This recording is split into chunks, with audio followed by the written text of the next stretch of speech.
అందరికీ నమస్కారం.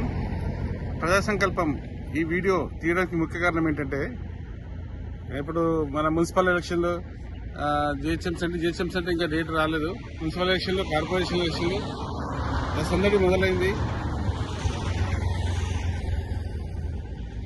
ఒక సందడి మొదలైంది.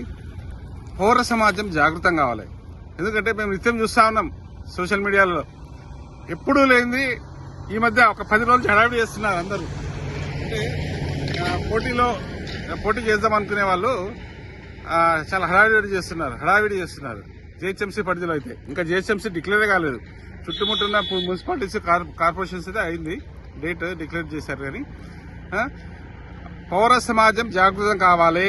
ఎందుకు జాగృతం కావాలంటే, ఎవరు ఇక మీరు ఎప్పుడు ఇక ఎలా అంటే మోసపోతూనే ఉంటారు మీరు, ఈ ప్రజాప్రతినిధులను, ఈ రాజకీయ పార్టీలను నమ్మి. ఇప్పటికైనా మేల్కోండి, ఇప్పటికైనా జాగృతం కండి. మీరు ఎవరు ప్రజల కోసం పనిచేస్తారు, ఎవరు ప్రజా సమస్యల మీద పోరాటం చేస్తారు.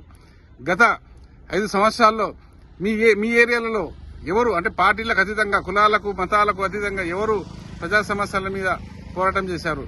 నేను వ్యక్తిగతంగా గురించి మాట్లాడతలేను. ప్రజా సమస్యల మీద ఎవరైతే పోరాటం చేశారో వాళ్ళనే ఎన్నుకోండి. ఈ మధ్య మాత్రం హడావిడి చేస్తున్నారు కొంతమంది. అసలు ఎట్లా అంటే, అసలు వాళ్ళు ప్రజా సమస్యలు ఎప్పుడు తెలియదు. పేపర్ల వరకు, సోషల్ మీడియా కనిపిస్తారు, ఫీల్డ్ లో కనిపించారు. అలాంటి వాళ్ళు కూడా ఇప్పుడు రోజు హంగామా చేస్తున్నారు. కాబట్టి పౌర సమాజం జాగృతం కావాలా. ప్రతిసారి మోసపోతున్నారు, ఇప్పుడు ఈసారి మోసపోకండి. ఎందుకంటే ప్రభుత్వాలు హామీలు ఇస్తున్నాయి, అసలు ఆ హామీలు ఏమీ నెరవేయట్లేదు. కాబట్టి నేను పౌర సమాజాన్ని జాగృతం చేస్తుంది. మా ప్రతి ఏరియాలో మా యొక్క అంటే సోషల్ యాక్టివిటీస్ ఉన్నారు, సామాజిక కార్యకర్తలు ఉన్నారు, మా రిపోర్టర్లు ఉన్నారు, మా మానవకుల సభ్యులు ఉన్నారు. మాకంతా రిపోర్ట్ వస్తూనే ఉంటుంది ఎవరైందనేది. కాబట్టి మేమైతే ప్రతి ఒక్కరి గురించి మేము వాస్తవాలు తెలియజేస్తాము. ఏ పార్టీ నాయకుడు ఎలా చేశాడు గతంలో. కాబట్టి నేను ఒకటే చెప్తున్నాను, పార్టీలకు అతీతంగా వాళ్ళు ఎవరైనా సరే ప్రజల సమస్యల మీద పోరాటం చేసిన వాళ్ళకే మీరు వాళ్ళకు ఎన్నుకోండి. అంతేగాని అంగుహారపాటాలు చేస్తున్నారు కదా, ఈ మధ్య చేస్తున్నారు.